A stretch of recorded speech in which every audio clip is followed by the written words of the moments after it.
საქართველოს კულტურისა და ძეგლთა დაცვის მინისტრის მოადგილე მარინე მიზანდარი დღეს ანკარაში თურქეთის რესპუბლიკის კულტურისა და ძეგლთა დაცვის მინისტრის მოადგილე ოზგურ ოზასლანს შეხვდა.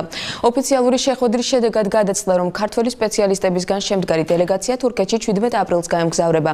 შეხვედრაზე სიტყვიერი შეთანხმებაც შედგა, რომლის თანახმადაც ქართველი სპეციალისტები იშხანთან ერთად ოშქსაც მოინახულებენ.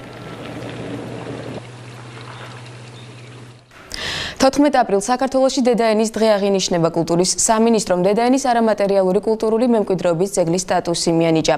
დღესვე ხელნაწერთა ეროვნულ ცენტრში თემატური გამოფენა გაიხსნა. დეტალები ნახეთ თამარ გრძელიძისა და ჯაბა ჩიტიძის რეპორტაჟში.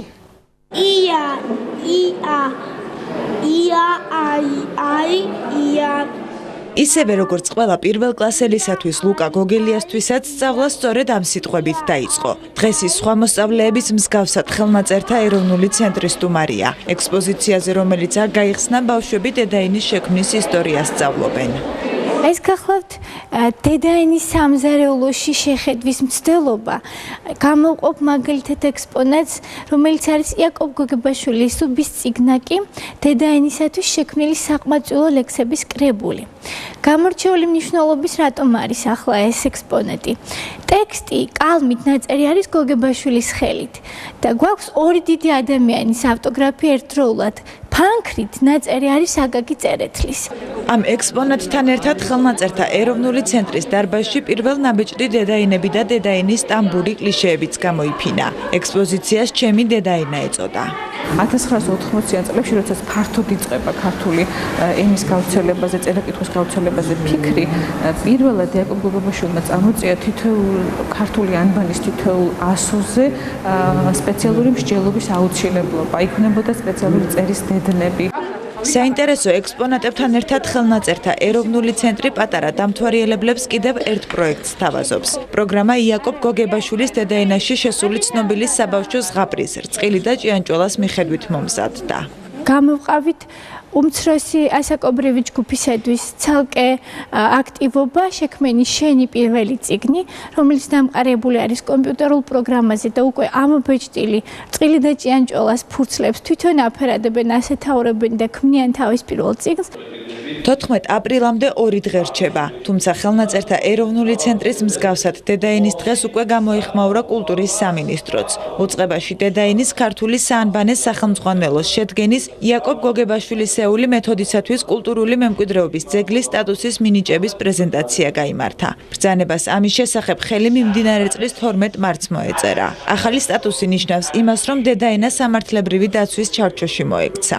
რამდენიმე წლის განმავლობაში ცდილობდა განსაკუთრებულად იაკობ გოგებაშვილის სახელობის საზოგადოება, რომ აუცილებლად სტატუსი ქონოდა მას როგორც არამატერიალური ძეგლის, რაც ნიშნავს, რომ ის იქნება მეტად დაცული, რაც ნიშნავს, რომ იქ საავტორო არიდან გამოდის უკვე დედაენა და ის სრულიად ქართველი ხალხის საკუთრება ხდება.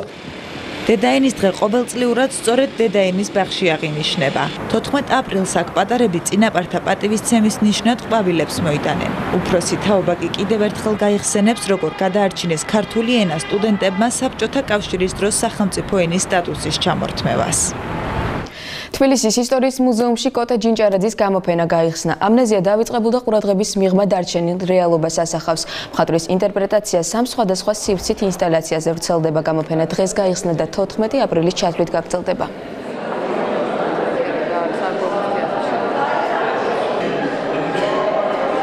ხელოვნების სივრცეში ამის გადმოტანა ეს არის განზოგადებული ხედვა აი ამ პრობლემატიკის, ამ თემის, როდესაც შეიძლება თანამედროვე ვიზუალური საშუალებებით გადმოსცე ზუსტად ეს პრობლემატიკა უფრო მინიმალისტურად, რო ვთქვათ, სამ ინსტალაციაშია ეს განზოგადებული.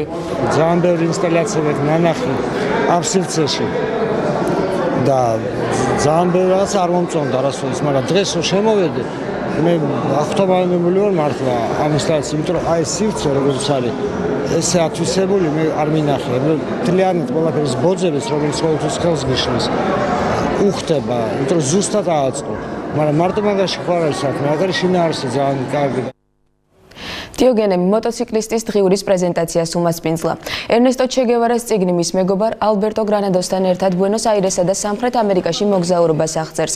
ის გევარა 23 წლის ასაკში დაწერა. 2003 წელს უოლტერ სალესმა მოტოციკლისტის დღიურის მიხედვით ამავე სახელწოდების ფილმი გადაიღო. გევარას წიგნის ქართული თარგმანი თამარ ლომიძეს ეკუთვნის. ჩე გევარას მოტოციკლისტის დღიური ვთარგმნე და როგორც მთარგმნელს დამჭირდა საკმაოდ დიდი ძალისხმევა იმისთვის, რომ სრულად და ადეკვატურად გადმომეცა ის ორიგინალური, ის საინტერესო მსოფლხედვა, ის მხატვრული ოსტატობა დახვეწილი, რომელიც ახასიათებს ამ ნაწარმოებს. როცა დაინტერესდებიან მისი პიროვნებით, უკვე გააგრძელებენ სხვა გზებით მის შესახებ ინფორმაციის მოძიებას და ეხილავენ რა მივიღეთ აი ამ რომანტიკოსი ახალგაზრდისაგან არის თუ არა ის მართლაც ასეთი რომანტიკული პიროვნება თუ შემდეგ გახდა ის ოდიოზური დიქტატორი. სამეფო უბნის თეატრმა პოეზიის საღამოს უმასპინძლა. გიორგი ყორღანაშვილის დასახმარებლად ღონისძიება ქართველ სტუდენტთა მსოფლიო გაერთიანებამ მოაწყო. საღამოში მონაწილეობა სამი თაობის პოეტებმა მიიღეს. საკუთარი შემოქმედება სტუმრებს ჯანსუღ ჩარკვიანმა, ვახტანგ ჯავახაძემ, ბესიკ ხარანაულმა, ლიას ტურუამ, ეთერ თათარაიძემ და ახალგაზრდა პოეტებმა წარუდგინეს. ღონისძიება მუსიკალურად დავით ევგენიძემ გააფორმა. შემოსული თანხა გიორგი ყორღანაშვილის ანგარიშზე გადაირიცხება.